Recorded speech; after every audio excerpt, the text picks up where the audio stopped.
and welcome to Diecast Restos. I'm Jason and today I'm restoring two London buses, the Lesney Matchbox 5A and 5B. The 5A entered production in 1954 and was replaced by the revised and marginally larger 5B in 1957. This was replaced by Routemaster buses from 1961.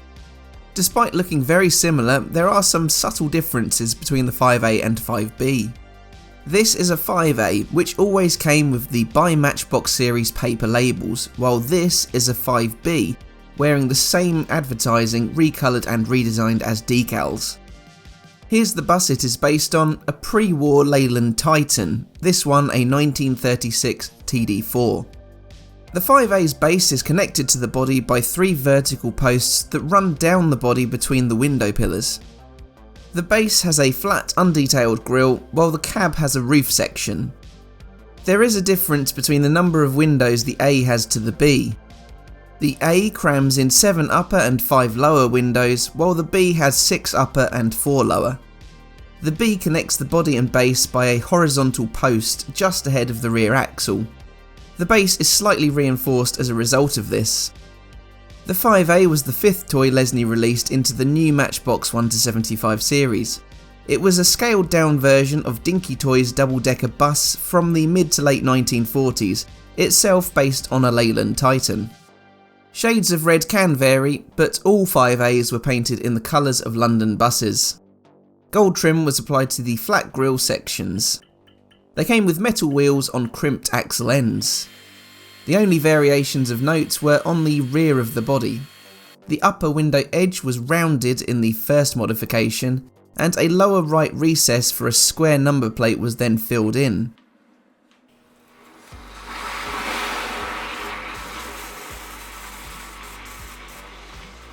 An extremely rare green version of the casting exists.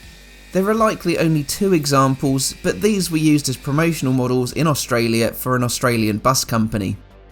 The 5B arrived in 1957 with the reduced number of windows, likely due to more modern buses carrying fewer windows in real life. Again, all models were painted London Bus red all over. They initially had hand-painted gold trim on the detailed grille portion of the base. This was later changed to mask-sprayed silver. Early models had metal wheels fitted, with them later swapping to grey plastic. The majority of axles were crimped, but the latest issues had rounded ends. The first releases had the by Matchbox series decals applied. Following that, the more detailed Players Please cigarette advertising arrived. Later came the BP viscostatic decals, which are quite rare on this bus. After 4 years in production, 7 if you include the 5A, the London bus was replaced by the 5C Routemaster bus in 1961. It was a far more detailed and generally nicer casting, which itself increased in size and gained an interior with the 1965 5D, but that's for another video. The Leyland Titan that these castings were based on was a Ford Control Ford engine double-decker bus, first seen in 1927. The first incarnation, the TD1, was not revolutionary, but it combined advanced features seen on other buses and competitors in isolation. Pre-war buses were referred to by their model name TD, followed by a number. The final TD was the TD7, where most were frozen in production following the fall of France to Axis powers in May 1940. Leyland announced an all-new Titan in 1945. It remained in production with further developments until 1969. Production continued in India past this point through Ashok Leyland. Leyland buses reintroduced the Titan name between 1977 and 1984. This was manufactured primarily for London transport. Likewise, as the model name suggests, the original Titan was also used in London.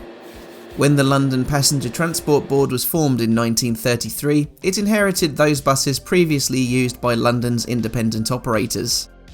By then, the Titan had been around for 6 years, meaning they received around 300 TD1s and TD2s. They then commissioned 100 TD4s from Leyland. After the war, 65 new Titan PD1s were delivered. In total, London Transport bought 2,131 Titans specifically designed for use in London. these had a unique RTL designation. Given 2,876 of the 1954-68 AEC Routemaster buses, which are synonymous with London, were built, the Titan was not all that far behind in volume or popularity. Just looking at the model bodies, the silhouette is very similar indeed, despite the vast number of years between their inception. On the bases of each of my models, I'm using gold for the grilles. This was standard fare for the 5A, but my 5B could have had silver trim. However, the metal-wheeled 5Bs always had gold trim. That trim addition is sealed in with a clear coat on each piece. As the 5A has a sticker rather than a decal on its side, I've already applied the protective clear coat ahead of the sticker. While stickers are quicker to affix, I'd much rather have the margin of error to hand that the waterslide decals bring. I will leave a link in the video description to the source of these decals and stickers, Steve Flowers Model Supplies.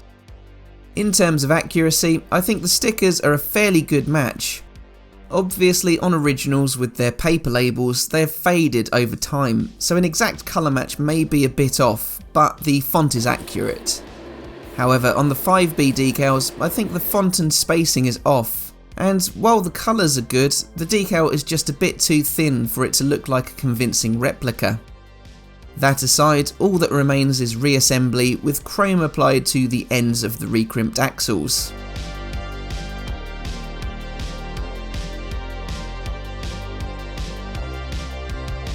Both models reconnect with relative ease.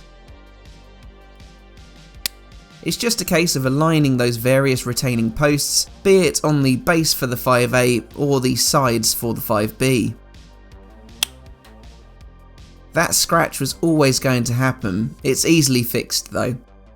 So here were my pair of Matchbox London buses as they looked before I restored them. The smaller 5A had been smothered in an untidy coat of red paint. Even the wheels fell victim. Whereas on the other hand, the 5B had barely any paint remaining. The 5A also had a loose body, but otherwise both were ripe for repair. So let's take a look at them together, back in their own original liveries. I always enjoy these early Lesney offerings, particularly when they resize an existing casting like this one. What the 5A lacks in detail, it carries in the form of character. It's a fun, simple little model. The 5B has that added grille detail and variety, with the other decals available for collectors to unearth. Both models have had significant overhauls for very different reasons, so let's take a look at each in specific detail. You can see the overpaint on the wheels of the 5A, so every piece except the axles went in the caustic soda bath. It's hard to tell where the overpaint of red starts and the original red ends. As I say, the body and base were a bit loose, a bit ill-fitting. And there was no evidence of the gold-trimmed grille either. So let's now see the final result in full. The distinctive 12-windowed 5A is back in glorious TS8 Italian red, sporting a new flat gold grille area. The stickers on each side are very close to what original models would have left the Lesney factory with, and the base and body now connect better with a minor adjustment to the posts. So while we admire the 5A London bus, let's prepare ourselves for how barren the 5B looked before I began working on it. There was hardly any paint left at all. The area next to the driver's cab got away mostly unscathed, but aside from around the front and rear number 5s, it was incredibly bare and open to the elements.